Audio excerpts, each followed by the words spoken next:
Hola, soy Giordano Sagan.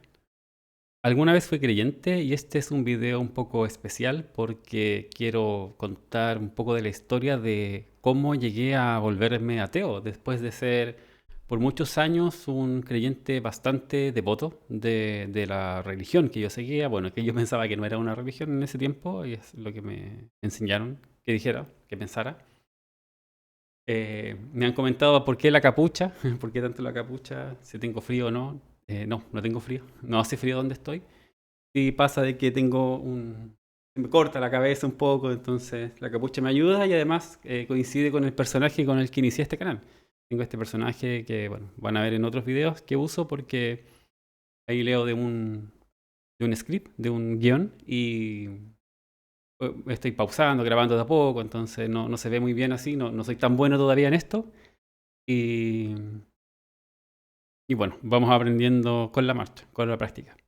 Entonces, este video lo que quiero es contar cuál fue mi testimonio, cuál fue mi proceso de cómo yo pasé de ser una persona muy creyente, muy cristiano, a lo que soy hoy, que soy un ateo, un escéptico, un ateo agnóstico, como lo defino yo.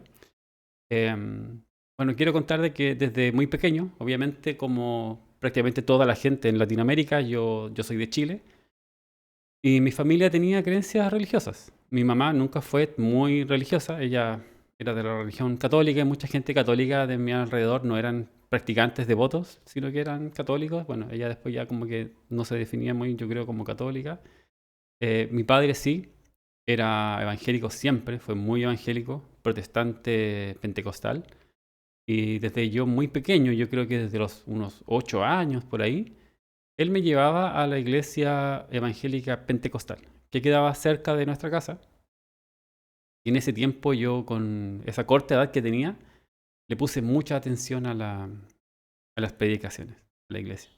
Me acuerdo mucho que yo era de esos cuando muestran estos niños predicadores que van con la Biblia en la mano y dicen, arrepiéntete, y gritan en la esquina, a ti que estás escuchando, todavía estás a tiempo, escucha el mensaje de Jesús.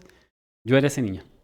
Yo era ese niño, predicaba, leía la Biblia con muy poca edad, ¿sí? Como digo, tenía 8 9 años y leía mucho la Biblia y me gustaba mucho em, la idea de la salvación y de lo místico que tenía, ¿cierto? El cristianismo.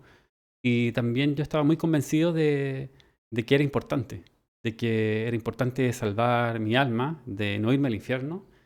En esta iglesia donde yo participaba se hablaba mucho de estos temas del infierno, el castigo. Siempre, me acuerdo siempre de una canción que cantaban de que, pero ya es muy tarde, te vas a ir al infierno y vas a arder. Siempre era como vas a arder en el fuego. Siempre estaba ese mensaje cuando salíamos a predicar a la calle con canciones de traje, ¿cierto? Y, y predicamos este mensaje de muerte, de amenazas. Y lo tenía muy internalizado. También recuerdo una vez cuando estaba pequeño y un predicador contó de una persona que estuvo, no sé, que murió, algo así, temporalmente, que tuvo una experiencia cercana a la muerte, algo así. Y, perdón si suena, tengo una silla que no es la mejor. Tuvo una experiencia cercana a la muerte o tuvo un sueño. No recuerdo bien cuál de todos esos testimonios, porque hay muchos parecidos. Y esta persona fue al infierno.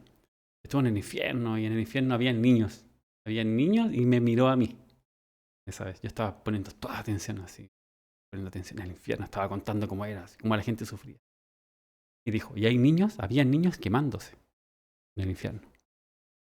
Y esa vez yo recuerdo que fueron varios días en que no pude dormir, eran 2, 3 días. Yo de verdad que rogaba a Dios, así como, por favor no me mandes al infierno. Yo pensaba, siempre estaba como buscando razones para pedir perdón. Siempre lo tenía muy internalizado de que tú tienes que pedir perdón, pedir perdón. O sea, no te puedes morir sin estar libre de ningún pecado, porque con un solo pecado ya te vas al infierno. Entonces tenía muy internalizada ese miedo a morirme e ir al infierno. Y por lo mismo también iba todos los días a la iglesia. El culto no era solo el domingo, era el domingo, el lunes, martes de oración, el miércoles tanto, ayunaba con 10 años de edad, eso no está bien. Bueno, pero yo ayunaba igual. las reuniones de oración duraban horas, horas. Yo estaba aburrido en el suelo, tirado en el suelo y yo quería orar. Y no se me ocurría qué más orar. No tenía nada más que decirle a Dios. Era como, por favor, perdona, buscándole, perdona. Y te pido por mi abuelita y por mi tío y todas esas cosas porque era lo que para mí era lo correcto, era lo que yo quería hacer. También recuerdo que en ese tiempo escuchaba una radio que estaba en Chile, la Radio Armonía, que todas las personas que están en Chile, que han sido evangélicas, conocen. La Radio Armonía, que algunos le llamaban la Radio Alcancía también, porque pasaban pidiendo plata. Bueno, me imagino lo caro que es llevar una radio, así que no voy a decir que los fondos sean para algo más allá que mantener la radio, pero siempre estaban pidiendo dinero. Y había un programa que a mí me gustaba muchísimo. Siempre me llamó la atención las ciencias, me llamó la atención el conocimiento, el aprender del mundo, cómo funciona el universo, cómo funciona la biología. Y uno de estos programas se llamaba Nuestro Punto de Vista. Y en este programa un pastor que se llamaba Miguel Mondaca, creo que es, hacía como enseñaba sobre apologética. Apologética, hablamos del año 89, 90, por ahí. Y la apologética no era algo tan común. Yo no sabía lo que era tampoco. Y él siempre hablaba muy en contra de la evolución. Y de que el mundo solamente podía tener 6.000 años de existencia. ¿Sí? El universo y la Tierra no podían tener más de 6.000 años. Y que la evolución no era posible. Y bueno, ponía ahí, sacaba unos libros. Yo lo escuchaba, no lo veía, pero él decía los nombres de los libros que no los recuerdo hoy.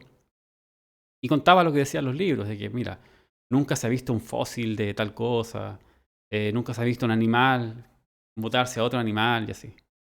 Y después viene el momento de estar en clases, en la escuela, en mis clases de ciencia, ¿sí? Que en Chile se llamaba Ciencias Naturales en ese tiempo. Y me acuerdo de mi profesora que enseñaba la evolución. Llega el momento de hablar de la evolución y yo me paro y voy y hablo con mi profesora y le digo, lo que usted está enseñando es incorrecto. La evolución es una mentira. Imagínate, 10 años. Hoy me da una vergüenza, o sea, de verdad me gustaría ir donde mi profesora y pedirle perdón. O sea, si profesora, si alguna vez ves este video, y ya debe ser una persona de edad más avanzada, perdón porque yo estaba muy cegado, muy cegado. Y yo llamaba a la radio, imagínate, tomaba el teléfono en ese tiempo, llamaba a la radio y yo hablaba con este pastor, interactuaba con él y le decía, le dije a mi profesora que los fósiles son aquí y allá, que aquí existen fósiles de supuestamente 50 millones de años que se ven iguales a animales que hay hoy día. O sea, ¿por qué no evolucionaron esos animales en 50 millones de años? Y la profesora me dijo esto. Entonces él me decía, bueno, entonces la próxima clase dile esto otro. Así como que me daba otro argumento, otro contraargumento. Y yo llegaba al otro día y así me la llevé todo el año. Y mi profesora tuvo mucha paciencia conmigo. De verdad que se lo agradezco. Sí, me hubiera gustado haber tenido un mejor razonamiento y haber aprendido a investigar, quizá por mi cuenta, y no caer en estas teorías extrañas que no están respaldadas por la ciencia, no son defendibles y son anticientíficas. Entonces, bueno, después de ese tiempo nos cambiamos de casa, muy lejos de esta iglesia. O sea, para poder volver a ir a esta iglesia había que tomar un bus por 1 hora y media, era muy difícil, impracticable. Mi papá después dejó de participar por distintas razones. Y yo ya dejé de participar, ya seguía con mis creencias en ese tiempo. Y participaba en un grupo de scout, cosas más propias de la edad que tenía yo, que habrán sido unos 12 años por ahí. Eh, los scouts funcionan muchas veces como una religión también. Tienen muchas características que comparten con las religiones, tienen un liderazgo muy marcado, te enseñan ciertos dogmas y doctrinas de los scouts que tú tienes que cumplir y que pueden ser muy buenos. Y la verdad es que no estoy diciendo que pertenecer a los scouts sea malo, solamente digo que comparten ciertas características con las religiones. Y bueno, tenía un tío que siempre me invitaba a ir a otra iglesia que él iba, que era mucho más como moderna, entretenida, que la que yo conocía, que era esas pentecostales, que hoy en día generalmente son más de gente más viejita, más de edad avanzada. Y me convenció, me dijo que, bueno, lo correcto es que tienes que ir a la iglesia. Estás perdiendo tu alma por estar yendo a los scouts. O sea, cualquier cosa que tú hagas no es lo correcto. Y yo probablemente todavía tenía ese miedo de ir al infierno, solamente que lo tenía medio suspendido porque estaba distraído con cosas de adolescente muy normales. Y me cambié, renuncié a los scouts, me empecé a ir a esta nueva iglesia. Y en esta nueva iglesia conocí gente de mi edad, gente que llegué a querer muchísimo. Y todavía, o sea, yo amo a mis, bueno, hermanos de ese tiempo de la iglesia, yo de verdad que los amo y los extraño mucho. O sea, fueron gente muy importante en mi vida. Y esta iglesia era parte de una organización de varias iglesias de la misma denominación, que compartían una misma doctrina, una forma de enseñar y ciertas cosas. O sea, hay un par de cosas que a lo mejor no compartían una con otra, pero la gran mayoría era así y tenía muy buena música. Muy buena música. La música me gustaba mucho. Tanto así que aprendí a tocar guitarra, empecé a participar en la música, ¿cierto? En el ministerio de alabanza. Y ahí ya me metí completamente. En ese momento yo dije, voy a aceptar a Jesús. Acepté a Jesús. Jesús era para mí todo, todo. O sea, yo me levantaba en la mañana y era Dios, pensar en Jesús, orar. Ayunaba, leía la Biblia, no solamente la Biblia, leía otros libros más. Y trataba de ser el mejor hijo de Dios, de hacer una buena misión, de predicar de otra forma, no la antigua de ir a la esquina con el instrumento, no, íbamos con guitarras eléctricas, parlantes, música juvenil, muy entretenido, hacíamos obras de teatro, hacíamos muchas cosas muy atractivas y muy reconfortantes para una persona como yo en ese tiempo. Y bueno, cosas que recuerdo de ahí es que era tan estudioso de la Biblia y que quizás es una característica mía, que soy muy como nerd, muy estudioso de las cosas que yo trato de formar parte, que me interesan, que me creía mejor que otra gente. Hoy lo pienso, en ese tiempo yo solamente estaba haciendo la voluntad de Dios, pero sí yo me creía mejor que otras iglesias, por ejemplo. Habían otras iglesias donde la gente hablaba en lenguas. Yo antes, cuando estaba en la iglesia pentecostal, yo lloraba porque no podía hablar en lenguas. Yo decía, ¿pero cómo? Porque los pentecostales enseñan que si tú, cuando tú eres bautizado por el Espíritu Santo, que es distinto al bautismo por agua, en ese momento tú hablas en lenguas. Sí, esa era la doctrina de ellos, esa es su interpretación del Nuevo Testamento, la Biblia, el libro de Hechos, el Pentecostés y todas esas cosas. Y la iglesia que estaba después no lo tomamos así. Hablar en lenguas era, bueno, cuando ellos hablaron en lenguas es que tenían que predicar a otras partes, por lo tanto nosotros no interpretamos las cosas de esta forma, que me hacía más sentido. Por lo tanto yo creía saber más que los otros, pero también es porque tenía una interpretación distinta, o sea, quizás hay otras interpretaciones más, otras 4, 5, 10 más distintas de todo esto. ¿Qué es lo que hace una más válida que la otra? Es la persona que la toma solamente. ¿Sí? Y bueno, en este tiempo fui, como les cuento, comprometido 100% con Dios. Hay personas que hoy me dicen, sí, mira, tú solamente creías ser cristiano, tú solamente fingías. ¿Sí? O tú creías, porque creías que haciendo buenas obras, cumpliendo tus horas, así como hacen los testigos de Jehová, que cumplen tantas horas de predicación o de trabajo, te vas a ganar el cielo. Y honestamente no, nunca pensaba eso. Yo no pensaba que era salvo por mis obras, por nada. Yo creía que era salvo porque había entregado mi vida completa a Dios y Él era lo más importante para mí.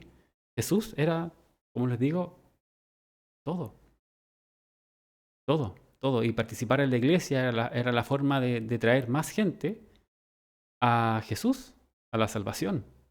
Esa era mi creencia. Por eso yo no critico tanto a los creyentes. Bueno, sí critico ciertas cosas. em, Porque entiendo que ellos están tratando de hacer eso. Ellos están tratando de salvar a gente de irse al infierno. También tuve mis amigos de fuera de la iglesia, que eran amigos de mi escuela, que también yo los quiero muchísimo. O sea, son parte importantísima de mí, que yo les prediqué, tanto que les prediqué, tanto que les insistí que los terminé llevando a la iglesia. Y claro, muy con el tema de la música, era muy efectivo lo de la música. Claro, les atrajo y con la música ellos terminan escuchando el mensaje, pues la doctrina, ¿cierto? De tú necesitas ser salvado. ¿Salvado de qué? Bueno, salvado de un destino muy malo, de tu vida eterna, tienes que elegir. Elige irte al infierno o elige formar parte de los que nos vamos a ir al cielo. Entonces yo convencí a mucha gente, ellos todavía están allá. Es como es extraño porque, claro, yo los traje a- al cristianismo más devoto, y después yo me salí y hoy ellos siguen en el cristianismo. Em, También, bueno, yo estudiaba mucho, habían más de un pastor en mi iglesia, era una denominación donde se creía que estaba bien tener más de un pastor, hay algunas que solo pueden tener uno. Y mis pastores eran gente extremadamente estudiosa. Ellos estudiaban teología muy dura, o sea, muy seria. Y de sus estudios ellos enseñaban a otra gente, porque no todos pueden ir a un seminario bíblico, no todos tienen el tiempo, no todos tienen los medios para ir a un seminario bíblico. Entonces, de lo que aprendían nuestros pastores nos enseñaban a nosotros.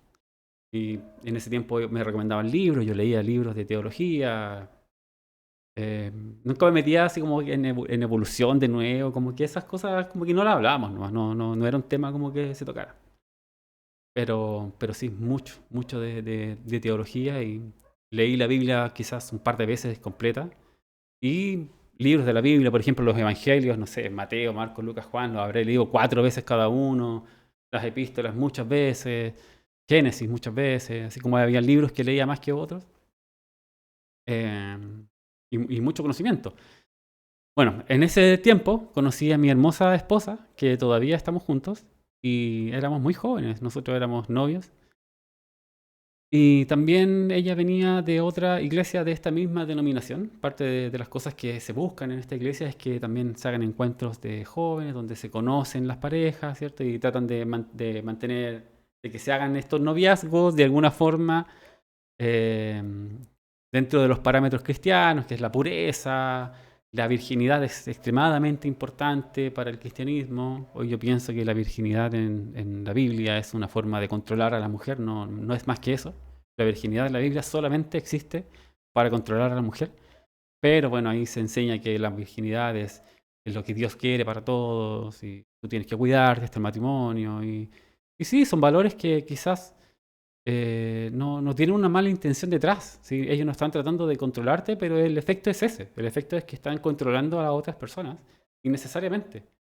Y, y tanto fue así de que para mí era importante, para mi esposa también, casarnos lo más jóvenes posible, porque, bueno, tú eres joven, o sea, tienes impulsos naturales de un ser humano, y quieres vivir en pareja, y quieres convivir con la persona que tú amas, pero no quieres desagradar a Dios. Por lo tanto, lo que más te hace sentido es casarte tan pronto como tú puedas.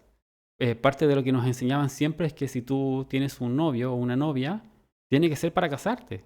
Si tú te gusta una hermana de alguna iglesia y tú quieres hacerte novio de ella, es para casarte con ella. No hay otra finalidad. No existe el noviazgo por conocer y por experimentar con alguien, un noviazgo, tener una pareja, no, nada de eso. La razón para tener novia es para casarte. Por lo tanto, está internalizado eso de casarte muy joven. Pero bueno, nos casamos tan jóvenes que tomamos decisiones apresuradas. Yo apenas estaba recién trabajando, no había terminado mis estudios. Ella también estaba recién trabajando. Y ya nos fuimos a vivir juntos, muy lejos. Teníamos que mantener una casa, con muy poca experiencia en la vida, no sabíamos lo que era pagar cuentas, nada. Y, y ya estábamos medio alejados de ir a la iglesia. Yo era tan creyente como antes, pero tenía tanto que atender mi trabajo y pagar renta, pagar cosas, que estaba dejando de lado el asistir a la iglesia, pero no estaba dejando de lado mis creencias o mi práctica de orar, aunque después con el tiempo como que naturalmente una persona ya deja de orar regularmente, deja de leer la Biblia regularmente, como que te empiezas a enfriar. Eso me pasó a mí. Entonces dijimos, bueno, hay que buscar una iglesia. Y dentro de las distintas viviendas, casas donde vivimos, porque pasamos por distintos lugares de una ciudad muy grande donde vivíamos, fuimos a otra iglesia. Y esta iglesia tenía un pastor asiático, un pastor coreano, y era más o menos similar. No tenían músicos, pero tenían instrumentos. Entonces, como que, qué extraño, como que tenían músicos, pero no habían instrumentos, o sea, instrumentos, pero no habían músicos. Y empezamos a ir allá y ellos cantaban a capela o ponían un CD, un cassette, no me acuerdo lo que era en ese tiempo y me imagino que CD. Y cantaban las alabanzas y yo dije, bueno, aquí tengo que participar, o sea, esto es lo mejor para mí. Entonces hablé con el pastor y me convirtió en el único músico que había, que era el guitarrista de la iglesia y empecé yo a participar. Y a ellos les gustó mucho tener de nuevo músicos, tener gente que tocara esos instrumentos que estaban ahí botados prácticamente. Y ahí es donde también empecé a ver que la visión que tienen ellos del cristianismo no era exactamente igual que el mío.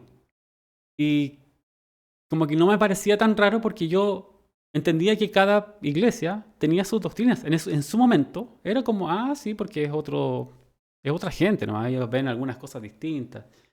Y veía ciertas prácticas que no me gustaban. Había gente como que se aprovechaba económicamente, se notaba del pastor. El pastor se notaba una persona muy bien intencionada, pero no toda la gente que iba a la iglesia. Entonces después nos volvimos a cambiar de casa y no me sentí mal de dejar de ir. O sea, nos fuimos de la iglesia y fue como... Nunca me sentí tan cómodo ahí, ya como que ya no era lo mío, no era lo mío. Y siguiendo con estas creencias, bueno, seguí trabajando con el tiempo y empecé a conocer a más personas. En distintos trabajos conocía personas de mi misma religión, de la misma denominación. También conocí gente de otras iglesias, de otras denominaciones muy distintas, como son los testigos de Jehová. Tuve un amigo, muy buen amigo, en un trabajo que era testigo de Jehová, era misionero, y él me hablaba de su teología. Me decía, sí, las sectas evangélicas, hablaba. Y yo como que nunca le revelé mucho que era evangélico antes. Me gustaba escucharlo así, cuando hablaba de la Biblia, y yo decía, ah, sí, bueno, esas son las interpretaciones de ellos. Ya como que en ese tiempo yo ya entendía que habían muchas interpretaciones de la Biblia, y una cosa que empecé a pensar era, ¿qué hacemos con las atrocidades del Antiguo Testamento? Cuando en el Antiguo Testamento dice que Dios mandó a matar a otro pueblo, donde Dios mandaba a matar a los niños, decía, ve a otro pueblo, ¿cierto? Y aniquila a todos, incluyendo a los niños e incluso los de pecho, animales, todo, no dejes nada vivo. Y yo decía, ¿cómo un Dios tan bueno como el que yo creo, el que yo confío, el que yo hablo todos los días, comanda estas cosas? Y yo me lo autoexplicaba como, bueno, esa parte de la Biblia probablemente no lo dijo Dios, sino que habían líderes judíos de ese tiempo, sí, los líderes de esa civilización, que hacían lo que querían y después escribían, bueno, y Dios me dijo que mandara a matar a los demás, pero nunca fue un mandato de Dios porque Dios era bueno. Dios no mandaría a matar a niños, a lactantes. Entonces eran los líderes corruptos de esos pueblos y después escribían que, que Dios se los pidió. Y, y entre esas cosas, con el tiempo, un día me empecé a preguntar, ¿y si el equivocado soy yo? ¿Y si estas cosas que yo creo no son como yo las creo? ¿Qué pasa si, no sé, las partes que yo pienso que son palabra de Dios, no son esas partes palabra de Dios, sino que son otras? Y comencé a estudiar nuevamente la Biblia, pero desde el punto de vista de gente estudiada del tema, gente académica, como lo son Bart Ehrman, Antonio Piñero, por ejemplo. Empecé a seguir un canal de una chica que se llama Carla Díaz, que tiene un canal que recomiendo muchísimo, se llama Investigando la Historia. Si estás ahí, Carla, te felicito por tu canal, es excelente información que tú compartes. Y empieza a contar historias sobre lo que se sabe hoy del proceso de escritura de la Biblia. ¿Cómo fue escrito el Antiguo Testamento? ¿Cómo fue escrito el Nuevo Testamento? Y es tan humano, es tan mundano el proceso, como el de cualquier otra mitología, de cualquier libro, que me hizo sentido inmediatamente que todo es una gran mitología. ¿Sí? Comencé a decir, bueno, quizás es momento de ser honesto conmigo y estas cosas que no me cuadraban antes, quizás es porque no está justificado pensarlas. ¿Sí? Quizás no solamente estas partes no son palabra de Dios, sino que todo el texto no es palabra de Dios. Y en el momento en que te liberas de eso y empiezas a estudiar de nuevo, todo tiene sentido. Todo empieza a tener sentido. ¿Por qué un pueblo escribe esto? ¿Por qué la mitología se contradice? ¿Por qué la historia parece que fueran dos historias pegadas? Todo tiene sentido desde ahí. Y es simplemente porque las personas que lo escribieron así. Eso es todo. No tiene nada tan de especial, no tiene nada de sobrenatural. Como decían por ahí unos videos que aparecen, la Biblia no cayó del cielo, como algunos creen. La Biblia no fue escrita por las personas que pensamos que la escribieron. Yo pensaba que los evangelios que dice Mateo, Marcos, Lucas y Juan, y que mis pastores me enseñaron así, fueron escritos por discípulos de Jesús y que Lucas era, bueno, otra persona, que un investigador o doctor. Pero nada de eso es cierto. Los 4 evangelios son anónimos, no tienen nombre. Se les pone Mateo, Marcos, Lucas y Juan de forma de tradición. La iglesia van y dicen, mira, pongámosle este nombre para diferenciarlo del otro. En vez de ponerle, no sé, blanco, rojo, azul y verde, pongámosle Mateo, Marcos, Lucas y Juan. Eso es todo. No hay una persona conocida detrás de eso. Después empecé a aprender que muchas de las epístolas del Nuevo Testamento que dicen ser de Pablo, no son de Pablo, son falsificaciones que se les puso el nombre de Pablo muchos años después, décadas después, que el Evangelio las epístolas de Pedro fueron escritas después del año 100, cuando Pedro ya no estaba vivo y dice primera de Pedro, segunda de Pedro. ¿Y quién las escribió? Nadie sabe quién las escribió. Nadie sabe quién las escribió. Entonces, ¿cómo te vuelves ateo? Es un proceso difícil de explicar porque siempre me dicen, mira, ¿quién te hizo daño en la iglesia? Tú pasaste por una mala experiencia, estás enojado con Dios. No estoy enojado con ningún Dios.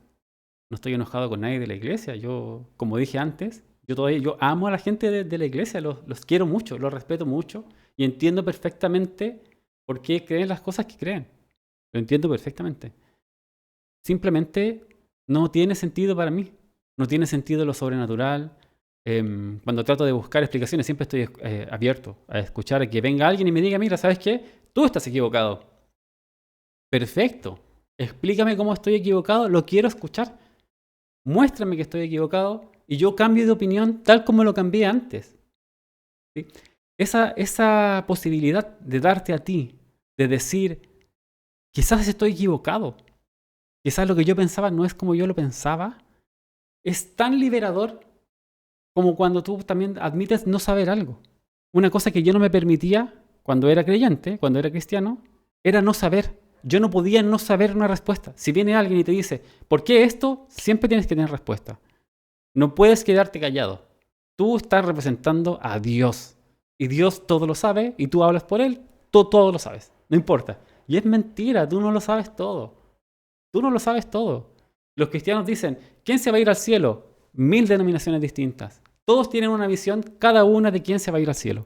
Nadie sabe quién se va a ir al cielo, pero todos creen que ellos se van al cielo y el otro no. ¿Por qué? Porque tienen su propia interpretación. ¿Ok?